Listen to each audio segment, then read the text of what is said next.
Hey, what's up everyone? Ben at ProFixerr, and today on the channel we're going to be repairing the screen on an XT1635, which is the Moto Z Play. This particular screen actually doesn't really have anything wrong with it other than a little bit of delamination in the top, and then there's a little crack at the bottom, but overall it's not actually cracked really bad. But the customer still wanted to get repaired, and seeing that we can get OEM parts from an OEM supplier, it works out extremely great to put an OEM screen back on a Motorola. Everything on my workbench is linked up in the description below, so be sure to check that out, and also don't forget to subscribe to our channel, like this video, and please comment below what you'd like to see in future videos. Without further ado, let's get started on this XT1635 Moto Z Play.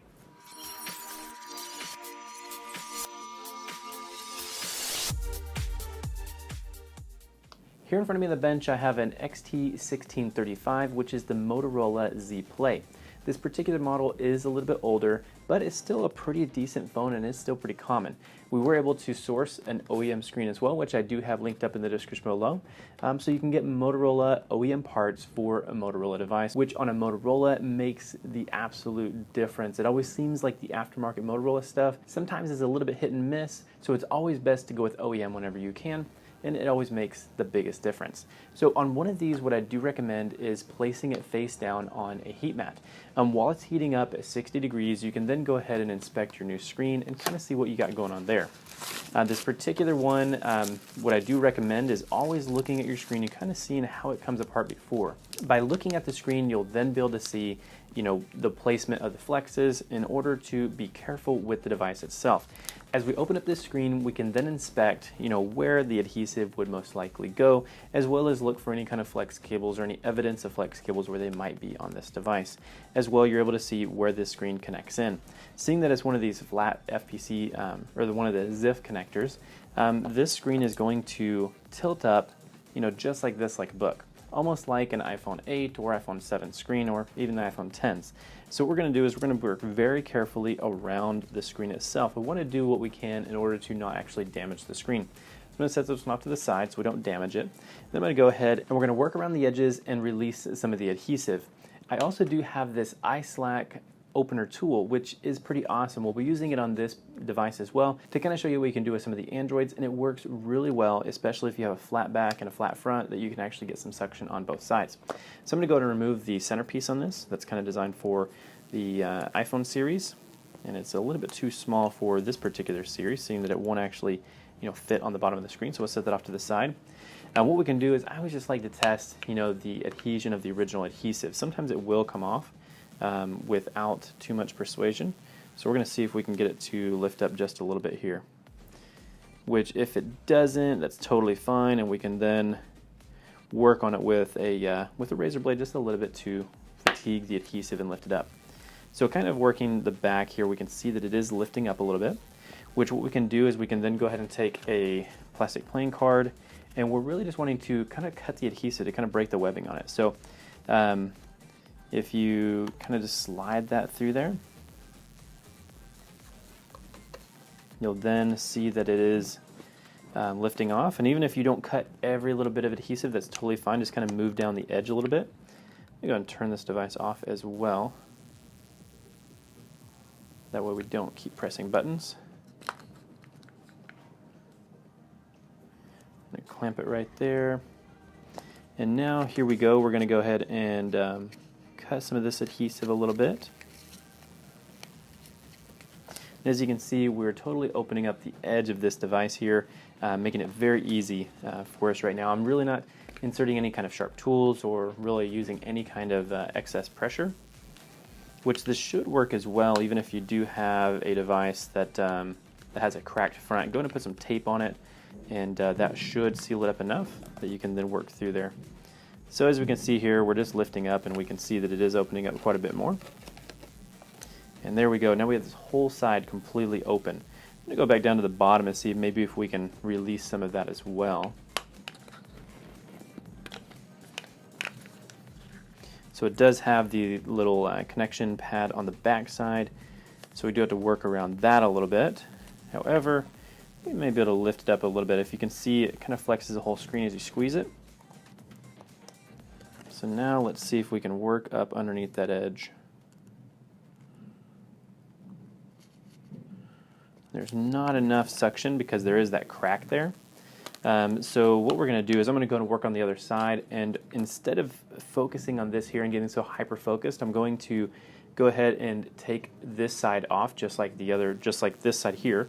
And then once we get down to the bottom, I should be able to work my tool down and it should easily slide right in versus having to fight that crack there. So that is a little tip that I can share with you on this. So if we open it up here, we can see that the other side is definitely releasing as well.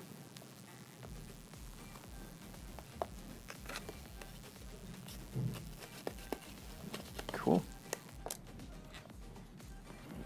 And then just kind of rotating the tool around, letting us slide right in here as well to release the adhesive. And this is becoming very easy. This is actually one of the easiest ones that you can do. If it is cracked a bit, it will be a little bit harder, but for the most part, it still should be pretty easy.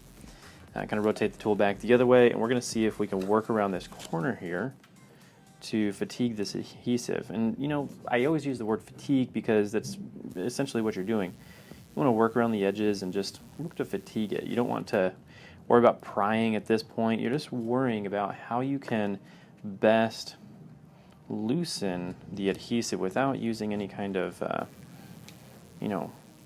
sharp movements or prying motions or anything like that. You want to definitely be very considerate of the delicacy of the screen and the internals, and go about it that way. So what we're going to do now is I do want to go ahead and remove this, and we're going to see if we can just kind of work up along the bottom here. If you do have a small pry tool like this one here, these work great to wedge it in and to cause just a little bit of separation. You can kind of slide it in there, and that should let you inspect and see what's going on. And what we can do is we can just slide a card in there, cut the webbing, and realistically I'm not using any kind of prying motions. I'm not trying to slide any sharp tools in. All that we're doing is exposing the webbing to fatigue it, and then we're going to be picking away at the webbing, and that is going to cause the screen to completely come off. Very easy procedure, very low stress as well. And the best part about this is if you're lifting it up just enough to be able to see in and slide a card, if you do have a flex cable in the way and you accidentally do bump it a few times, it's most likely not going to cause any kind of damage, and you easily be able to notice that it's not webbing of the adhesive, and you're going to notice that it's an actual ribbon cable. So it's definitely a very safe procedure to do. And realistically, any tech is going to be able to do this. So we'll go through here and we'll just keep cutting away at the webbing. I'm just holding it open with my fingernail on this other side, and just going to go through here and just continue to kind of slice this webbing a little bit. You want to be careful on the home button just because we can see that it's a separate piece as we do have a hole in this other one, so that is something very important to note. So what I'm going to do, I'm going to go ahead and just try to slide this down through here as well. I'm going to see if we can get on this other side and expose some of the adhesive to the point that we can see some of the webbing on it. You can always hear it. It's going to kind of cut it a little bit. You'll hear it kind of popping and kind of sound like spider webs or something like that. But it should come off just fine.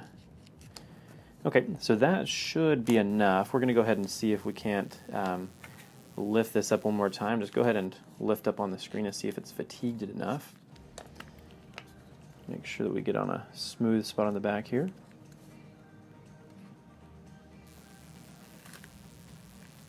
Okay.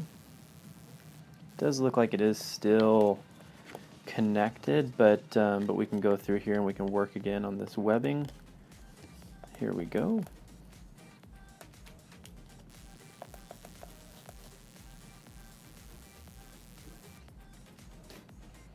And I don't necessarily like to use any kind of liquid unless we have to, but seeing on this one that we're going to be removing the screen anyway, you can apply just a tiny bit of alcohol in here. That should let it seep down a little bit, and to allow the card to move a little more freely so it's not so caught up in the sticky adhesive.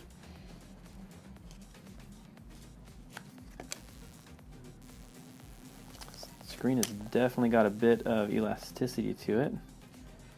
All we're going to do is just lift up on here with my razor blade. Cool. There we go, that released all the way.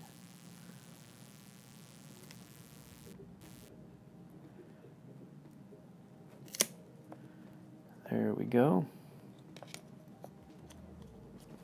And that home button, I can now see it. The home button actually goes off on the side of this screen over here. We actually booted ourselves into this one here. We'll make sure that we turn that off. There we go.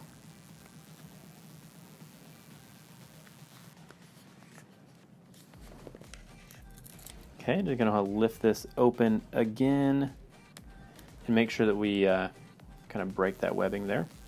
So now we're completely loose, but the screen doesn't lift up from the bottom to the top. It lifts from the side and over. And so that we got the screen open just a little bit, we're going to now go ahead and work on the top. I'm going to go pull the suction cup off so we can kind of work up here and see. Looking at the top of the screen, it really looks like we can work all the way down, to underneath the camera area and also the light. But once again, do be careful. You don't want to cause any kind of damage up here. But being considerate of your other flex cables on this other side, kind of hold that down and work at lifting it up this way here. So I'm going to slide this in and kind of just turn it a little bit. See if we can just fatigue this adhesive here. There we go. Just kind of lift it up. And take a peek in and kind of see what we're dealing with. Going to pull that adhesive loose. Yeah, and you can see a lot of that webbing that is inside of there. Just kind of poking away at it there.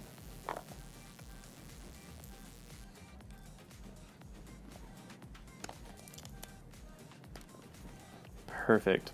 So here we go.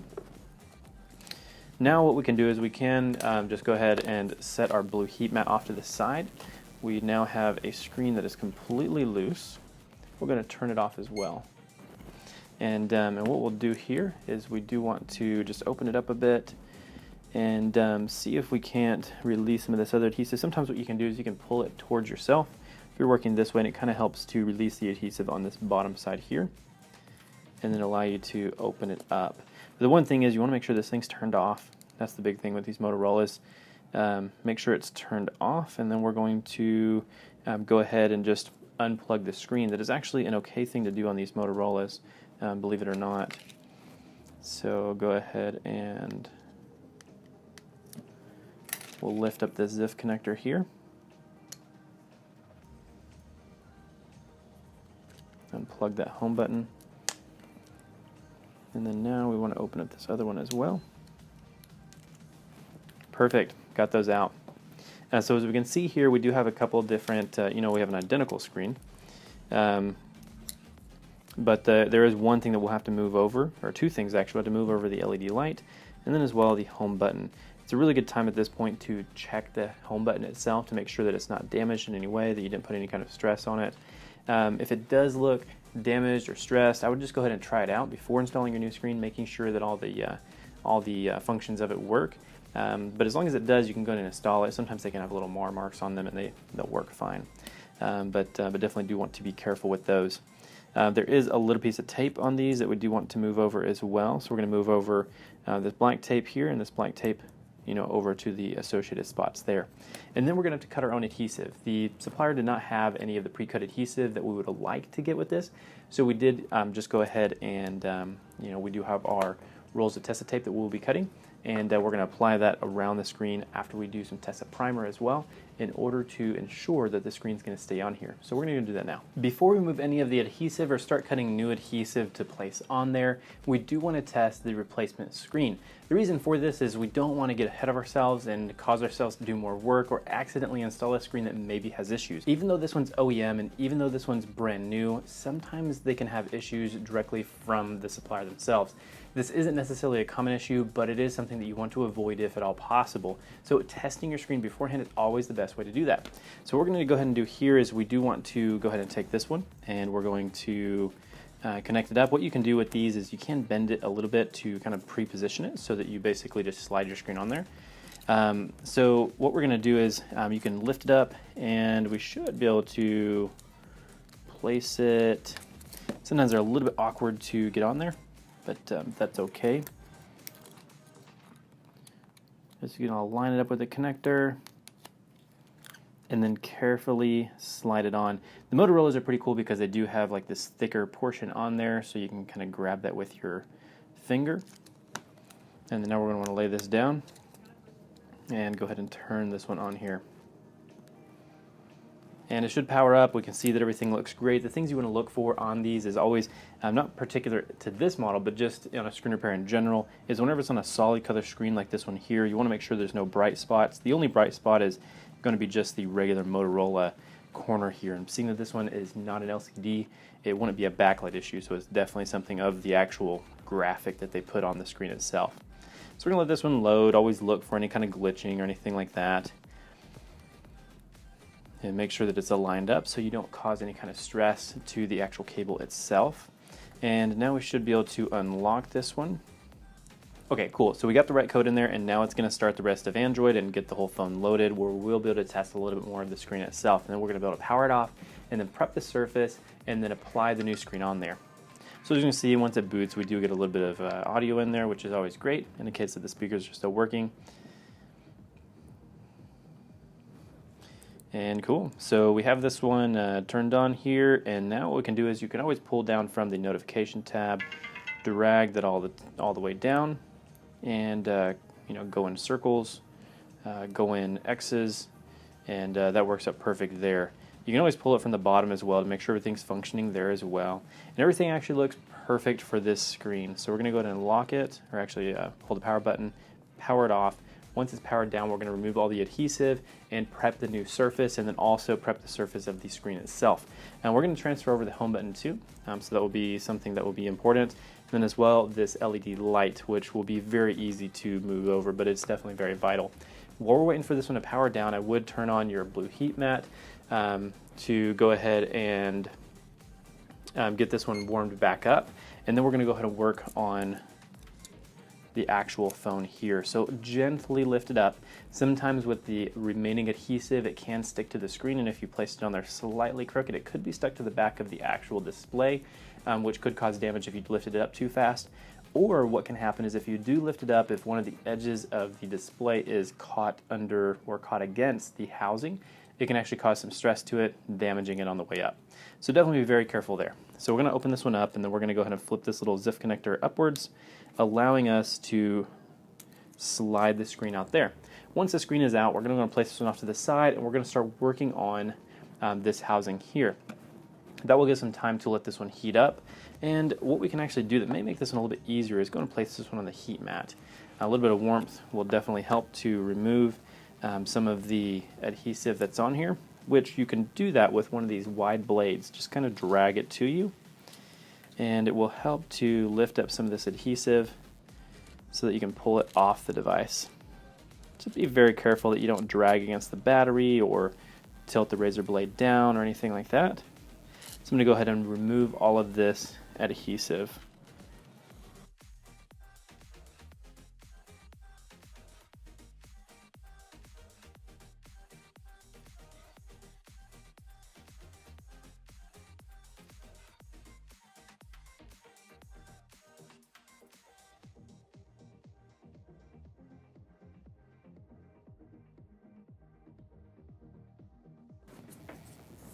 All right, perfect. Now that we have a bit of the adhesive removed, basically all of the chunks, we do want to use the Q-tip and to work around some of the edges with a little bit of isopropyl alcohol. This will help to remove some of the residue and any of the remaining chunks, and also makes it a bit safer, especially so you don't have to work so hard with a sharp razor.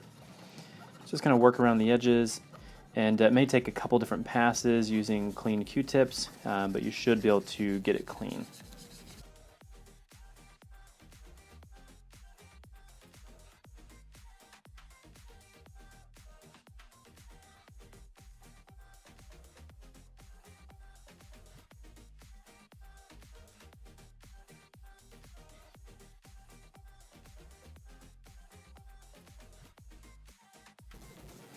All right, perfect. At this point, you should have it, for the most part, clean.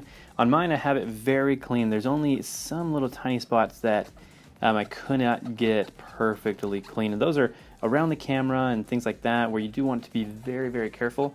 and you do have to kind of weigh get it perfectly clean or mess up the camera, and we wanted to keep the camera nice, so we didn't want to risk any damage there. So we worked all around it, just between all the sensors and things like that. We were a little more careful. So cool, everything looks great so far. So now what we're going to do is we're going to take a little bit of Tessa primer, and we're going to prime this surface now. So pretty easy to do. Just go ahead and dip some in there. And this Tessa primer is amazing. We picked it up from Injured Gadgets, and it is absolutely incredible. It is the best primer, I do have to say. The 3M primer is great as well, but I do like the Tessa primer just a tad more. If the Tessa primer for some reason was not available, I would definitely be very happy using the 3M primer. So nothing wrong with it. It's just that I kind of prefer the Tessa over it. So cool, got that all done. I'm going to use the other side to go ahead and do the screen here. Actually, I'm going to use a new clean one, so I'm going to touch the primer that's all up on the edge there. So go ahead and just kind of paint this on. Just be careful around the edges of the actual display. You don't want to cause any issues there.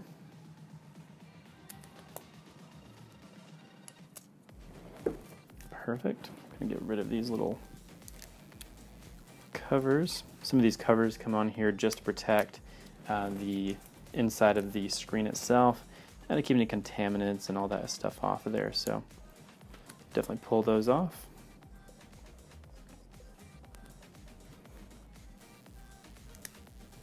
Be very careful around any of the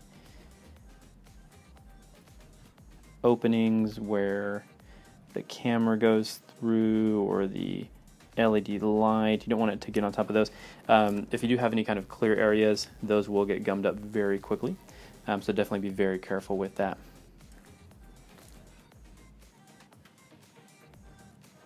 Run along the edge there. And so now you can see if you hold up in the light, and actually with this Tessa, you will be able to turn off the light and use a UV light to see where the primer is placed at, which is really cool. Make sure that you got it all on there. Cool, I'm going to close that one up there. And now what we can do is I would recommend going ahead and peel this backing off just so you don't forget. Actually, we want to peel this one off first. Perfect.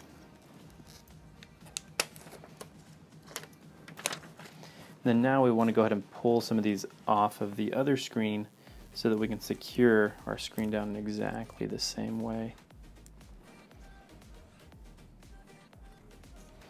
There we go. That is looking good. I'm going to peel this little black sticker here and place it over top of these small little components. Going to grab these other ones here.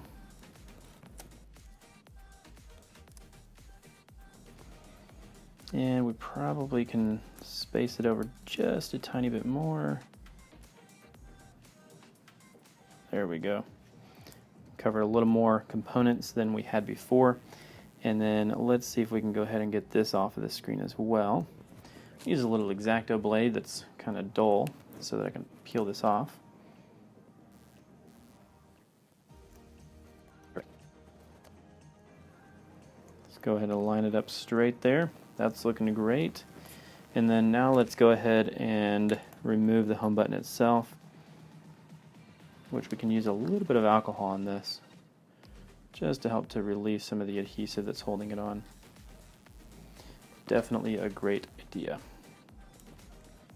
So hook onto the edge and you can lift it up, and that little guy looks like it just fell right off. No big deal. We can put it right back on. It looks like it's just adhered on there with a little bit of conductive adhesive.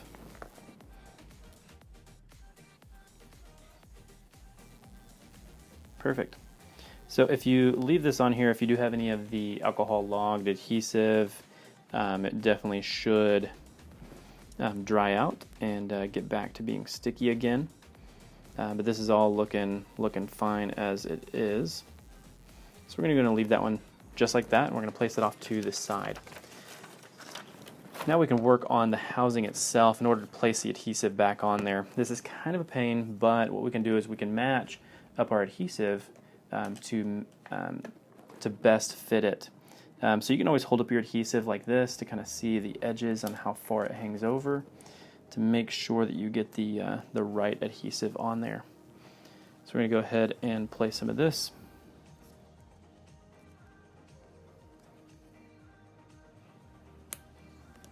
Perfect. It makes it really nice that we can lay it directly on the frame, and on these Motorola's there's quite a bit of an area to work with here. Perfect. Got those lined up.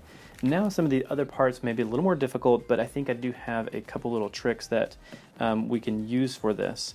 What I would recommend is going ahead and grabbing a pretty big piece of adhesive, like this one here.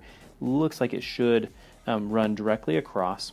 And now what you can do is you can go ahead and just lay this entire piece of adhesive across it.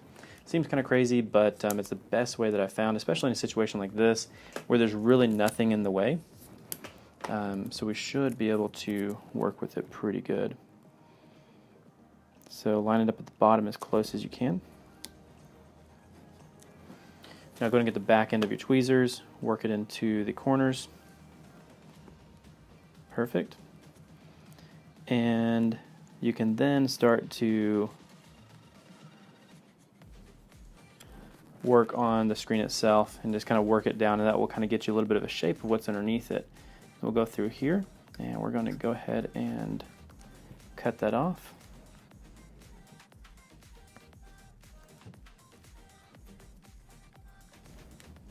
I'll lay those down. All right, perfect. And now we should be able to see there's a slight cutout here for the home button itself. Now you can just go ahead and peel that up.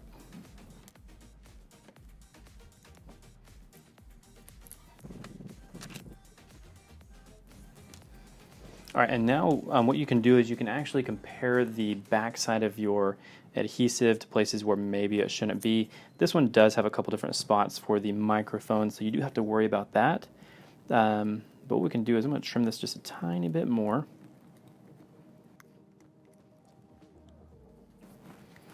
Perfect. And then we can see where there's little cutouts for where the microphones kind of can hear through. Just want to cut those out.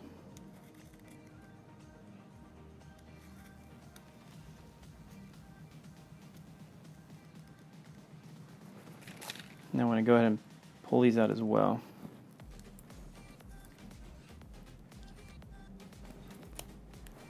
Perfect. So now we can see if we were to lay this screen back on there, just using this one to make it easy, we can see the microphone does fit perfectly there, and there's nothing else that needs to be uncovered. It's all completely good.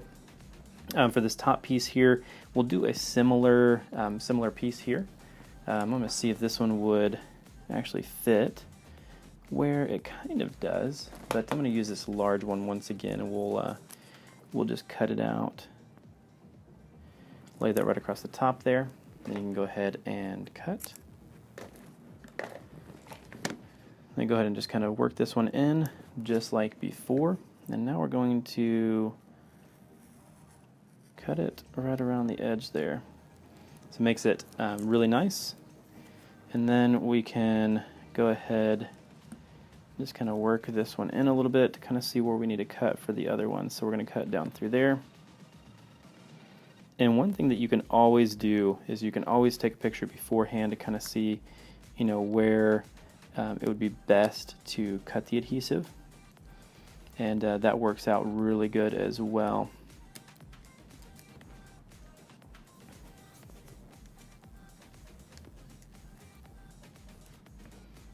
I'm going to cut this one down through here.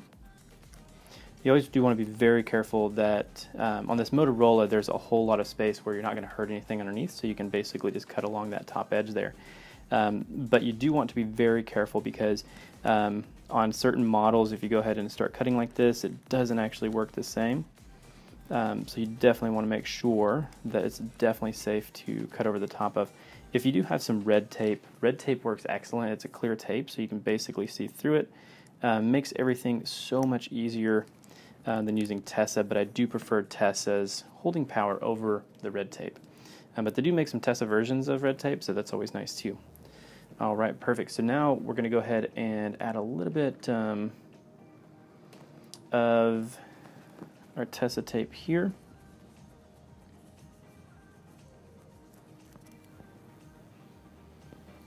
Put that one on there. I'm actually going to cut it like this.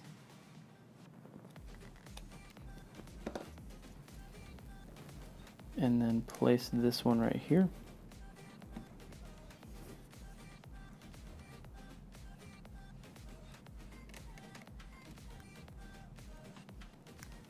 Perfect. And then we're going to allow that one to sit right there. And cool. That little top piece just came off, that's fine.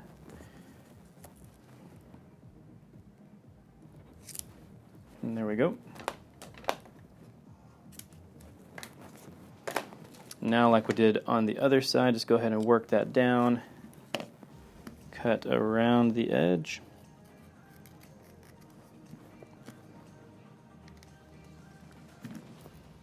And then we do want to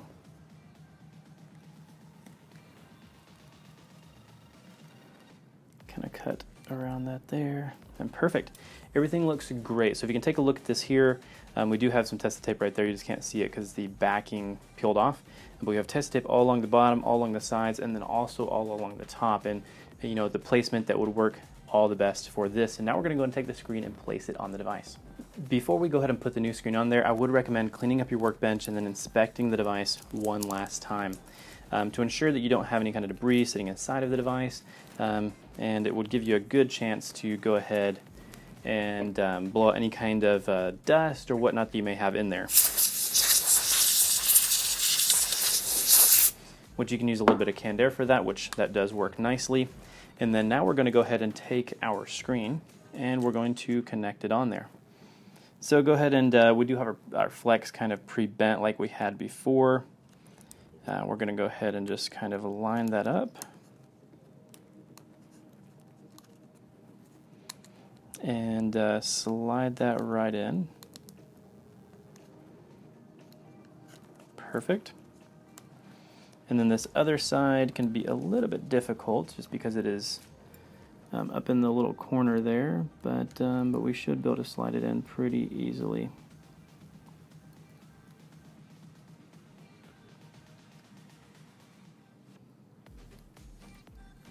Perfect. So now what I'd do, I'd recommend booting up the device, making sure that everything's still working properly before removing all the other backed adhesive. Just for time, I'm going to start peeling this off. Don't think we should have any issues, but before we lay it down, I'm going to go ahead and definitely test it.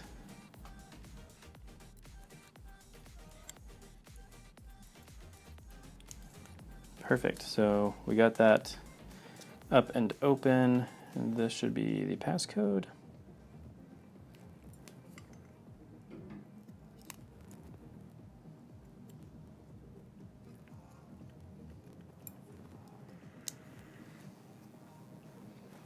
And it's holding the screen above the housing to make sure that it doesn't accidentally set down, because once you have primer on all your parts and you have open adhesive, once it touches, it's definitely going to be stuck. So definitely be very careful for that.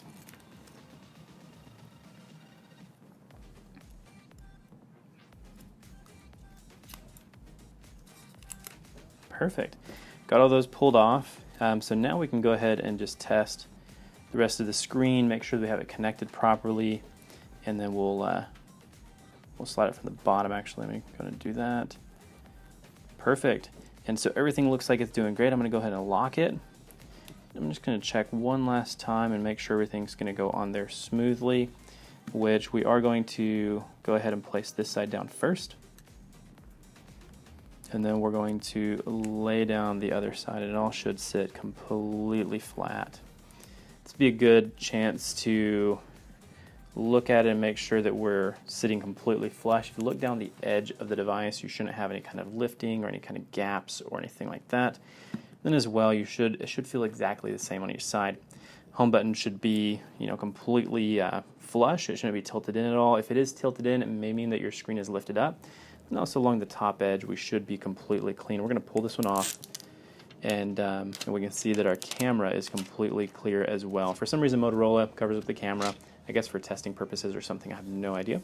But it is covered up, from the factory just with a black label on it. But this one is completely finished at this point. So if you follow this repair, you should have an XT1635 or the Moto Z Play completely repaired at this point. If you do have that completely repaired and is working like this one is, congratulations, you've just repaired a Motorola. Which they are pretty treacherous to repair, but with OEM parts it does make it a much better experience, and also it's a better repair because the screens are so much more durable being OEM versus aftermarket, and that's something key to the Motorola's that we do notice much more than other manufacturers. I appreciate everyone that's still watching, and if you like this video, go and hit the like button and subscribe to our channel, and please comment below what you'd like to see in future videos. Once again, my name is Ben Rosso from ProFixerr, and I'll see you in the next video.